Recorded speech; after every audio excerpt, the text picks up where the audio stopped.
아르스포츠 코리아. 함께 새로운 하루를 밝고 즐겁게 시작하세요.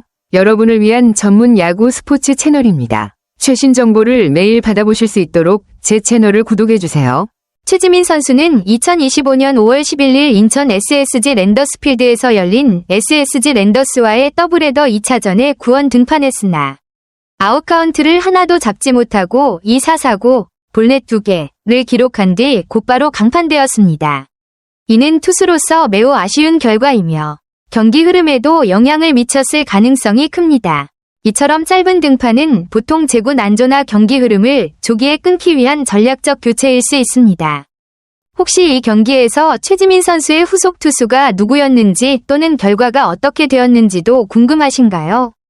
이 상황에서 최지민은 경기를 역전시키기 위해 중요한 순간에 구원 등판했지만 볼넷 2개를 내주며 실점을 허용한 상황입니다. 특히 6회 말 1-3할루 상황에서 김성현과 신범수 모두에게 밀어내기 볼넷을 주어 추가 실점을 한 점이 아쉬웠을 것입니다.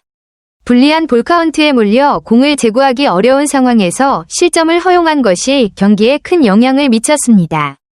이 경기에서 기아는 결국 1-5로 패배했고 최지민의 등판이 경기 흐름을 뒤바꾸지 못한 것으로 보입니다. 구원 투수로서 중요한 순간에 볼넷을 내주면 팀에 큰 부담을 주게 되는데 최지민 역시 그런 상황을 맞이했던 것으로 볼 수 있습니다.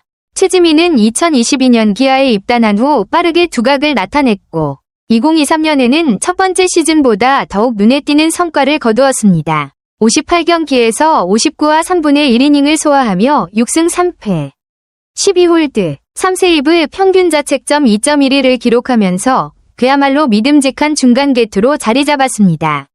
특히 4월까지는 0.60의 낮은 평균 자책점으로 완벽한 모습을 보였고 5월에도 평균 자책점 2.70으로 안정적인 성적을 이어갔습니다. 하지만 시즌 중반 이후에는 부상과 부진으로 고전하면서 성적이 급격히 하락했습니다. 결국 시즌을 마무리하면서 56경기에서 46이닝, 3승 3패, 12홀드, 3세이브 평균 자책점 5.09로 다소 실망스러운 기록을 남겼습니다. 특히 부상으로 고생하며 팀에 큰 보탬이 되지 못한 것이 아쉬운 부분입니다.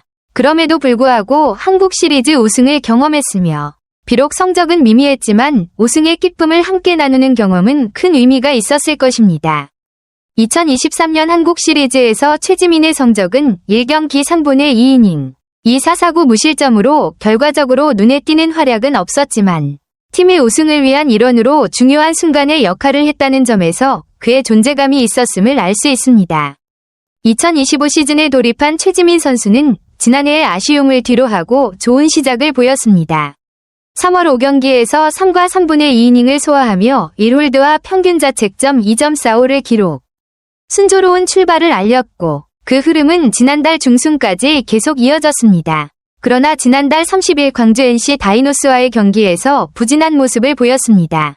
그 경기에서 그는 0이닝을 던지며 2피안타와 1사 사구로 4실점, 3자책을 기록. 기대에 미치지 못한 성적을 남겼습니다. 이러한 경기 내용은 선수에게 일시적인 부진일 수도 있지만 향후 경기에서 어떻게 반등할지가 중요할 것입니다. 최지민 선수가 다시 좋은 흐름을 찾기 위해 어떤 부분을 조정할지 주목됩니다.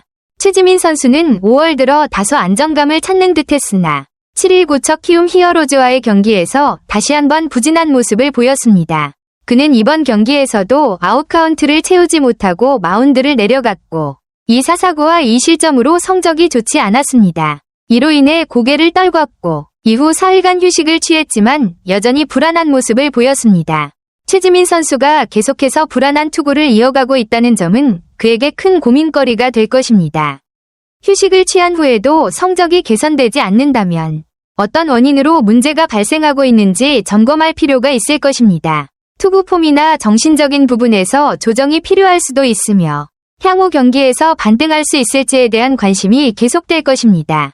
최지민 선수가 시즌 중 볼넷을 많이 내준다는 점이 큰 문제로 지적되고 있네요. 볼넷이 많으면 상대 타자들이 출루할 기회를 더 많이 얻기 때문에 이닝당 출루 허용률, 윕도 상승하고 팀의 수비 부담이 커집니다. 피안타율이 0.245로 나쁘지 않지만 윕가 2.07로 높다는 것은 볼넷이 많이 영향을 미쳤다는 것을 보여줍니다. 삼진보다는 볼넷이 더 많은 상황이라면 타자들에게 제구가 정확하지 않거나 투구에서 컨트롤 문제가 있을 가능성도 있겠네요. 최지민이 볼넷을 줄이기 위해서는 스트라이크 존을 더 정확하게 공략하고 볼판을 줄이는 등의 방법을 모색해야 할 필요가 있을 것 같습니다. 볼넷을 줄이게 되면 윕도 낮아지고 전체적인 투구 성적도 개선될 수 있을 거예요. 맞습니다. 기아의 경우 좌완 투수가 몇 명 있긴 하지만 곽도규가 부상으로 시즌을 마감한 상황에서 최지민의 부진이 계속된다면 팀의 마운드 운용에 큰 부담이 될 수 있습니다. 이준영, 김기훈, 김대유와 같은 좌완 자원들이 있지만 이들이 최지민의 역할을 대신할 수 있을지는 미지수입니다. 특히 곽도규와 같은 핵심 자원이 빠진 상황에서 최지민이 부진을 계속 이어가면 좌완 불펜과 선발의 깊이가 부족해질 우려가 있습니다. 팀 입장에서 중요한 것은 최지민이 자신의 컨디션을 끌어올려 부진에서 벗어나는 것입니다. 만약 최지민이 부진을 극복하지 못하면 다른 좌완 투수들이 더 많은 기회를 얻을 수 있지만 그만큼 팀에 미치는 부담도 커질 겁니다. 기아의 마운드가 안정적이지 않으면 경기에서의 어려움이 더해지겠죠. 따라서 최지민의 부진이 길어지지 않도록 빠르게 조치를 취하고 좌완 자원들의 역할을 분명히 하여 시즌을 안정적으로 이끌 수 있는 방안이 필요해 보입니다. 이 사건에 대한 제 생각은 정말 복잡합니다. 2025년 5월 11일 SSG 랜더스와의 두 번째 경기에서 교체로 출전한 최지민 선수는 기대에 미치지 못한 모습을 보였습니다. 한 번이 삼진도 기록하지 못하고 두 번이나 볼넷을 얻고 투수 교체가 이루어진 것은 분명 그녀와 팀 모두에게 큰 충격이었을 것입니다. 이 순간은 개인적으로 어려운 시기일 뿐만 아니라 경기 진행에도 직접적인 영향을 미쳤습니다. 불안정한 투구로 팀의 전체적인 경기력을 약화시킨 것입니다.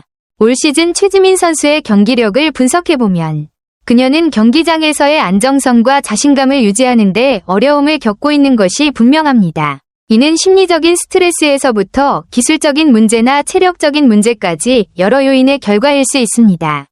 경기력 저하는 팬들과 코칭 스태프의 기대에서 오는 압박감이나 혹은 그녀가 경기 외적인 개인적인 어려움을 겪고 있을 수도 있습니다. 하지만 최지민 선수의 재능과 잠재력을 부인할 수는 없습니다. 어려움을 겪고 있지만 그녀는 여전히 회복력과 발전 가능성이 있는 주목할 만한 선수입니다. 기술적인 안정성을 되찾고 심리적인 압박을 잘 관리할 수 있다면 그녀의 미래는 여전히 밝다고 할 수 있습니다. 실수에서 배우고 계속해서 인내한다면 그녀는 더 성숙해지고 다음 경기에서 더욱 강한 모습을 보일 것입니다. 최지민 선수의 이야기는 스포츠에서의 불완전함과 어려운 시기에도 자신을 믿고 지속하는 것의 중요성을 잘 보여주는 사례입니다.